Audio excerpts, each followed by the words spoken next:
I finally got the Resonator guitar done. This was a little bit of a challenging project, but I think it turned out pretty well. The neck required a little bit of work, and I had to install some carbon fiber truss rods. And then I also had to put a little bit of a veneer strip in between the neck and the fretboard. As I was sanding down the fretboard, I could see I was taking a lot off, and I wanted to keep the action consistent. When I got the guitar, the neck was bowed incredibly, so letting it dry out for a couple of months and then re-gluing everything back together really brought the neck back. This has been strung up for about 24 hours, and I got a little bit of a bow, but the playability is still really nice. I wish I installed a truss rod, but I wanted to keep it original as I could, and I don't know, I'm still debating whether that was the right move or not. The cone sounds awesome. This is a National 9.5 cone. And then I actually used the original nut and the original bridge. And I think I'm actually going to put a bone nut bridge because I am not liking the string spacing as I'm going down. I did not put the cover back on yet. I just wanted to make sure everything sits right. The National cone bridge that this came with was huge, and this nut was perfect action. I had tested this out at one point, so really happy with the way this thing sounds.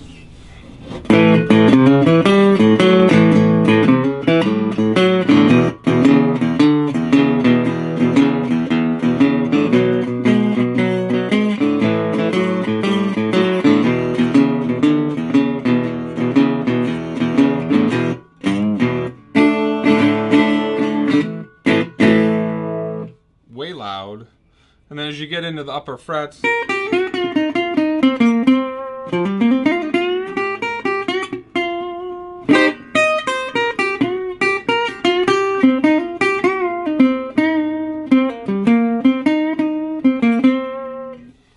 really sounds nice. I did not screw this in yet here. I wanted to make sure that everything was right. And so I think once I screw this in, I'll pull the fretboard down and add a little bit more strength. So I'm hoping that bow comes back just slightly. But overall, pretty fun project. Let's take this into the video and show you how it's done. So the headstock was cracked. I didn't see that in the pictures in the auction. So I'm going to come back with some 30-minute epoxy. This will set a little bit harder. And we're going to plop this epoxy into the crack. Before I do anything, I just want to make sure that it doesn't crack off. And I'm actually going to be putting some splines in this as well. And I'll show you how that's done once this dries. You'll see me use some toothpicks to expand that joint to get the glue in. And then I'm going to clamp it down on a backer board and make sure that it's nice and level. Didn't know how deep this went, and the stability of the whole headstock was sort of at risk. And this being a pine wood, was a little worried at this point, but we'll get some super glue on it or some epoxy and clamp it down, let it sit. So then we're going to wash the body, and here I'm just using some soap and warm water, and this took forever actually. I let this soak overnight to get all the dirt and grime out. It was disgusting, it smelled, so I put the GoPro on and just tried to wash it out. Took forever. So for the actual cover, I came back with a little bit of lye, and that washed it up real quick. So again, this is the body, letting it sit in the water and just scrubbing it. You can see as I rub my thumb on it, I get a lot of that dirt off. So I think this had to have sat for, I don't know, 20 years. So I had a little bit of lye in the water here for the cover, and that actually then pulled all the paint off and got me right down to the metal. And I'm glad I didn't do that for the body. I still don't know if the body was painted or if it was steel, but as soon as the cover hit the lye in the water, it just came off. So we got it clean, got all that paint off, wash it off, let it dry. And then we'll go back to the neck, and we're going to put a little bit of a heat gun on here with some wedges. And the neck is 3 pieces, including the fretboard. So there's like a middle piece that was loose. And I don't know what kind of glue it was, but it just needed a little bit of work. So I've got that wedge, and we're just slowly working out that piece of wood. So we'll just heat it up, and that putty knife just popped it off real easy.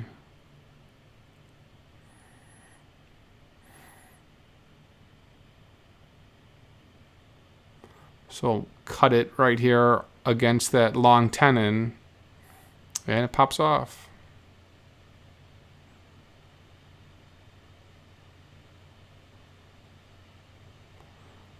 And there it is. From there we move over to the fretboard, and we're going to just pull the frets off. Fretboard was eaten pretty good, really worn down. I love the coloring of it. It's got that dark rosewood. I thought maybe this was Brazilian rosewood, but I don't think it is. I think this is all American hardwood. Maybe it's rosewood, I don't know. I can't really tell, to be honest.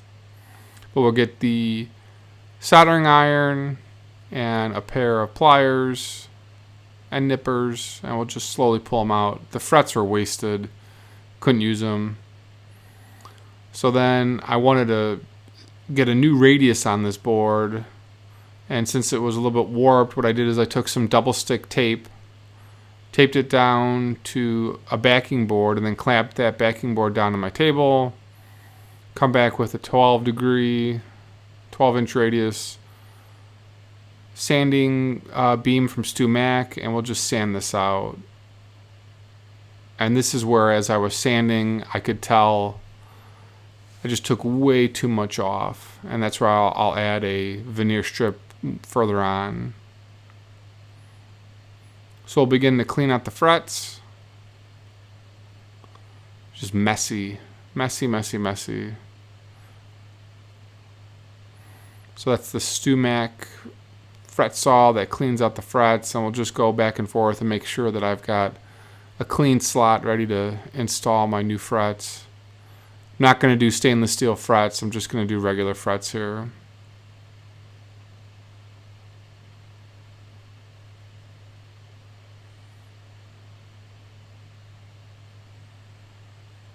So just go slow back and forth and clean out all 19 frets, 18 frets, whatever. So then here's the piece of veneer I'm going to add, because I know I sanded so much down.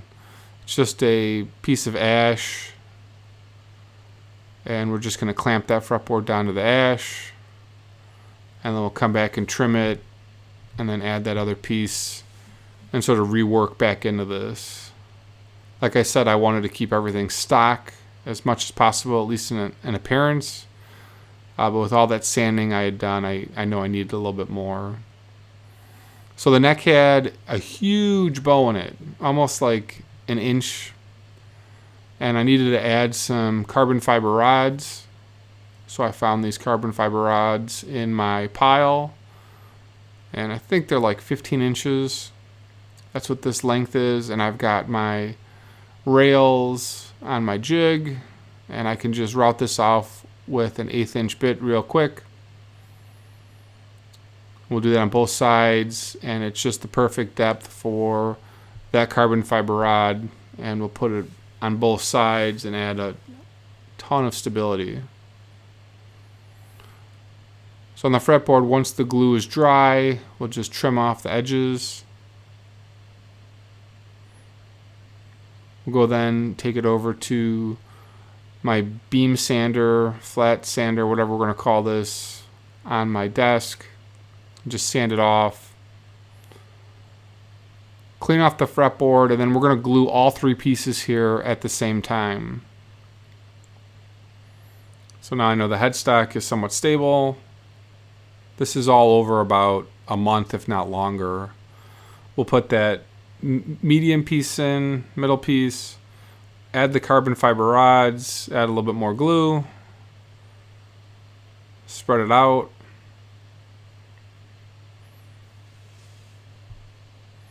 Come back with the fretboard.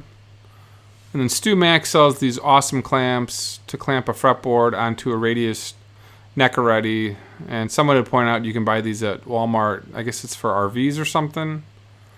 But I tried to clamp this to the fretboard call. This is how you know I am getting a flat fretboard call. But as I started to clamp, the fretboard started to move. I didn't like that.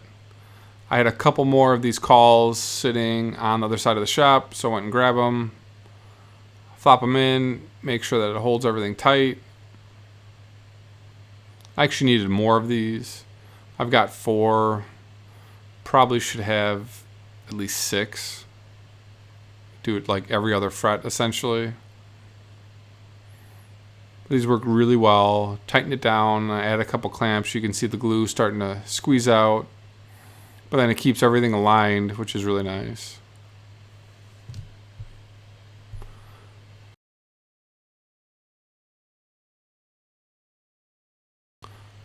So I needed to repair the headstock with a little bit more strength than just some epoxy. And I'll put this link below, but this is a neck repair jig that I bought from McConville Guitars. And it's a Colt router on a cage, and it just rolls back and forth across the neck on this angle, and then you can cut some splines and put them in and glue them in, and it's really simple to use. Had a little bit of trouble getting it to work in the beginning. The cage I had, or frame or whatever, was bent, so he sent me a new one. I'm actually going to do a much longer video on this. This is one of the cooler tools. I have a couple of guitars with cracked headstocks that need some repair, so I bought this. So it's $3.15 US, and I really kind of like it. So then you cut the spleen, add a little bit of glue, insert it in, clamp it down, and now you've just reinforced your headstock. So all the Gibson Les Pauls that break, this guy created a awesome tool that is an easy repair. On one side I cut it with a 1/4 inch bit, and then on the other side I didn't like the way it looked, so I cut it with a 1/2 inch bit. And you can see a little bit bigger piece of wood. This is where the crack was, and I wanted to just make sure it was nice and solid. I was really worried about this wood and how it looked. But I needed it to reinforce that neck. So once it's all glued and set, I'll come back with a file and just scrape down and sort of reshape the neck here. And then the back of the headstock was a total mess. It was rotting. It was just totally gross. Any of the holes that were there needed to be filled, and I couldn't really see what I was doing, and I didn't want to sand, so I took this over to my router and just took off about a little bit less than a 1/16 there. And that way I've got everything flat, dead flat, and I could see what I'm doing then. And then I realized I need to sort of plug the holes and glue on a plate to get this to look somewhat normal. We'll then start sanding. We'll go with 120, 220, 320. Sanded this a lot. It's kind of a pain. But not as much sanding as everything else I've worked on, so that was actually really nice. We'll hand sand this as well as we move up into the higher grits. And then I used a flap sander just to clean it up. It wasn't looking all that great. So the holes for the tuners where you screwed in were all stripped and just rotted and eaten away. So I came back with that 30-minute epoxy, filled those holes. So then once everything was set and stable, I came back, flipped over my radius beam, and then re-radiused the fretboard. So before I fret here, I want to make sure that it's dead level. When I was gluing it down, I wanted to make sure it looked good. So then we re-drilled out the inlay dots, put in some new inlay dots from Stu Mac, and then finished sanding these out. Had to make sure I got these in. I was sort of out of process here as I was working on this. But then we'll bend the fret wire. I'm just using standard fret wire here. Size it, cut it, put it in my fret holder or whatever. Add a little bit of glue. I'm not going to show this whole process. Put it in the second slot, hold it down, push it down with my fret press. Make sure it's in. Come back with a damp cloth and then wipe off any of the extra glue, and that's how I fret. I've got 1,000 fretting videos, it seems. I'm not going to walk through that whole process. But then I had a little bit of problem on the upper frets, so I built this little jig, a block on each side, and then took this over to my drill press and just pressed these down that way. We'll then file down the fret ends. Make sure we use the block and get that bevel right. 25, 35 degrees, whatever. I made one of these years ago. I have a video of that out. Actually pretty easy to do if you guys have a table saw. And not using stainless steel frets this time. This was so much easier. Felt like I could do fretting relatively quickly. We came back with the radius beam and a couple blocks and got the frets level once they were in. And I've got the diamond file, and we'll recrown them. And then I won't show you the whole process where I then take the fret erasers and get all the scratches out. But the diamond fret here, diamond crowner from Stu Mac, is actually really nice. I think I actually used some sandpaper here as well. I started with 600 and then moved up to 800 grit sandpaper and then moved to the higher fret erasers. For some reason the lower grit fret erasers just get destroyed and the higher grit actually work really nice.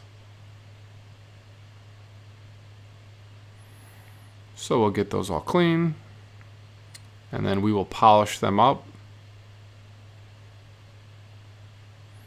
A little bit back and forth.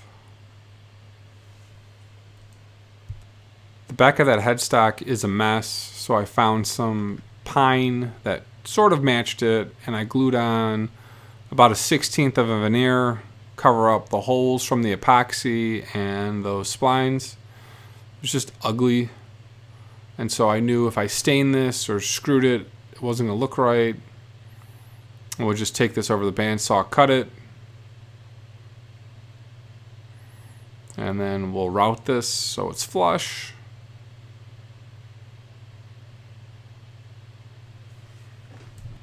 Stu Mac had some Schaller 3x3 all-in-one line tuners, really odd sizes, so I had to drill the front and then I had to come back and drill the back with different size bits.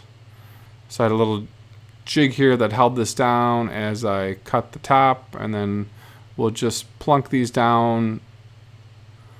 And you needed the bushing on the top to sort of hold it. Very odd, old-timey tuners. Wasn't really happy with them, but that's what was set up for this guitar. And then before we get any further, let's go ahead and play and see how this is set up. And that's the bridge I said was way too high. And so just laying this out, trying to see if it works. What kind of action am I going to get? I actually had to pop off one of the sort of wedges that was giving it really high action. And you could hear the test run here.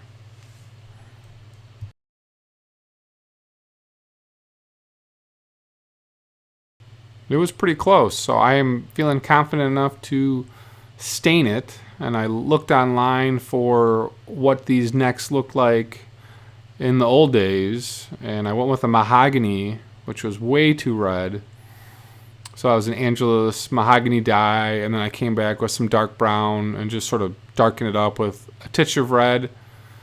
I don't really like the titch of red and the green moldy color of the body, but we'll wait and see how this all looks. So we'll install the tuners, get them all set. Back of that headstock actually looks pretty clean. I didn't know what to do with the body and the headstock, so I just left it. But we're going to rebrace it, screw it all in.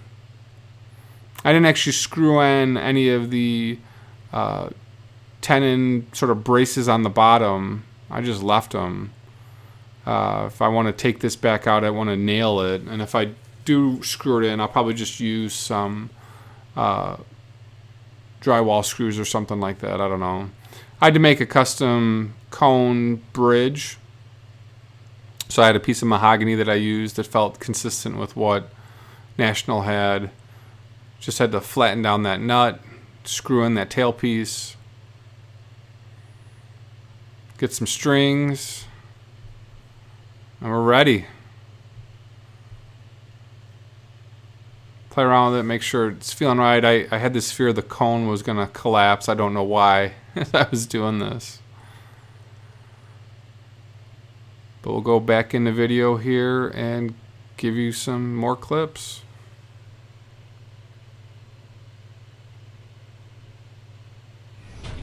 So there you go. That's my Resonator Restore. Interesting project.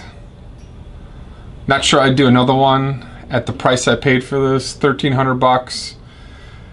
Still smells slightly, but I think over time this will age out. This color is ugly. Really not liking it. I think it was white, and then with all the mold it's stained. I think I might actually use a little bit of lye, like I wash this down and wash off the rest of this. Not sure they would have painted this originally. I think there's some backstory to this guitar, like it was stolen and painted or something like that. May sell this, may not. I don't know yet. I want to make sure the neck doesn't go crazy and go back to its old 20-year habit of bowing terribly. So we'll see. Thanks for watching, guys. Talk to you in the next video.